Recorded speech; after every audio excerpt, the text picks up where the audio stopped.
அதிமுக தேர்தல் அறிக்கை வந்திருக்கு. அதனுடைய நம்பகத்தன்மை நீங்க எப்படி சார் பாருங்க? இதுவரை பழனிசாமி சொல்லியிருக்கின்ற கருத்துக்கள் எதுவுமே நம்பகத்தன்மை இல்லாதது என்பதுதான் என்னுடைய கருத்தாக இருக்கிறது. அவர் ஒரு ஆளுமை மிக்க அரசியல் தலைவர் இல்லை. 2017 ஆக்கிய நகர் இடைத்தேர்தலிலிருந்து நடந்து முடிந்த 2024 நாடாளுமன்ற தேர்தல் வரை 10 தேர்தல்களில் அவர் தோல்வியை தெரிவித்தார். ஒரு ஆளுமிக்க தலைவர் என்று சொன்னார், ஒரு சட்டமன்ற தேர்தலிலோ அல்லது நாடாளுமன்ற தேர்தலிலோ தோல்வியை தெரிவித்தார். அடுத்த தேர்தலில் எந்த தேர்தல் வந்தாலும் அந்த கட்சியை தூக்கி நிலைநிறுத்தி வெற்றி வருவதுதான் ஆளுமை மிக்க தலைவராக தமிழக அரசியலில் இருக்கின்ற ஒரு நிலைப்பாடு. அது எடப்பாடி பழனிசாமி இல்லை என்பதை நிறுவனம். ஆகவே அவர் ஆளுமை மிக்க தலைவராக இல்லை என்ற காரணத்தினால் தொடர்ந்து தோல்வியை 10 தேர்தல்களில், நாடாளுமன்ற தேர்தல், சட்டமன்ற தேர்தல், இடைத்தேர்தல்கள், இப்படி அனைத்து தேர்தலும் பழனிசாமி படுதோல்வி பழனிசாமியால்தான் அரசியல் நிலை கொண்டிருக்கிறது தெரிவித்து வருகிறது. செய்தியாளர் சந்திப்பு அழைத்திருக்கிறீர்கள், அதுக்கு என்ன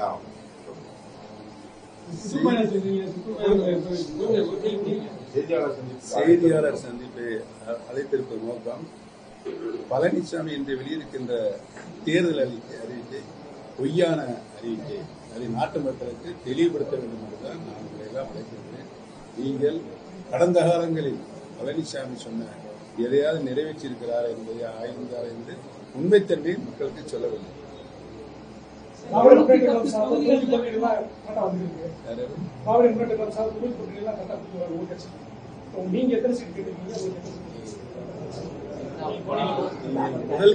முதல் கேள்வியும் தவறானது, இப்பொழுது கேள்வியும் தவறானது.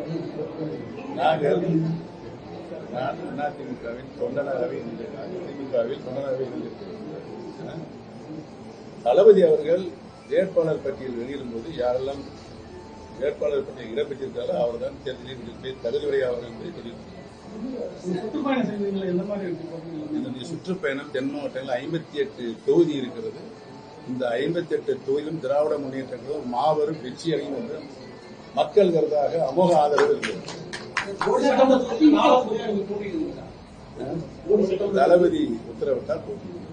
அதிமுக பொதுச் செயலாளர் எடப்பாடி பழனிசாமி இன்னைக்கு நடந்த செய்தியாளர் சந்திப்பில் 210 தொகுதிகளில் வெல்லும், அதிமுக மீண்டும் ஆட்சி அமைக்கும்.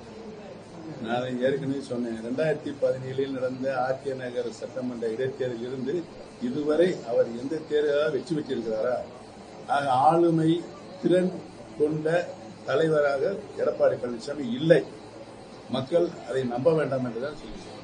மோடி தொகுதியில் வேட்பாளராக அறிவிக்கப்பட்டார். மக்களுக்கு என்னென்ன மாதிரியான திட்டங்களா உங்களுக்கு நல்லாவே தெரியும். நீங்க நீண்ட காலமாக அந்த போலி தொகுதியிலே இருக்கிறீர்கள்.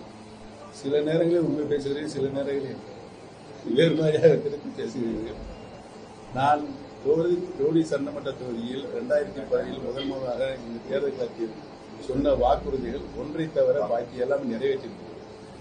டாப் ஸ்டேஷனுக்கு ரோடு போடப்படும் என்று அறிவித்திருக்கிறேன். அது மட்டும்தான் இல்லை. ஏன் என்று சொன்னால் அதற்கு கிராடிஷன் ரொம்ப செங்குத்தான மலைப்பகுதியாக இருந்ததால் 3-4 சர்வேகள் நடத்தப்பட்டது. ரோடு போடக்கூடிய வசதிகள் இல்லை. அதனால்தான் அந்த காலத்திலே ரோப்கார் மூலமாக தேயிலையை ஏற்றுவதும் இறக்குவதுமாக இருந்தது என்பதை தெரிவிக்கிறது. ஆகவே இங்கே சொல்லப்பட்டிருக்கின்ற சொல்லப்படாத அனைத்து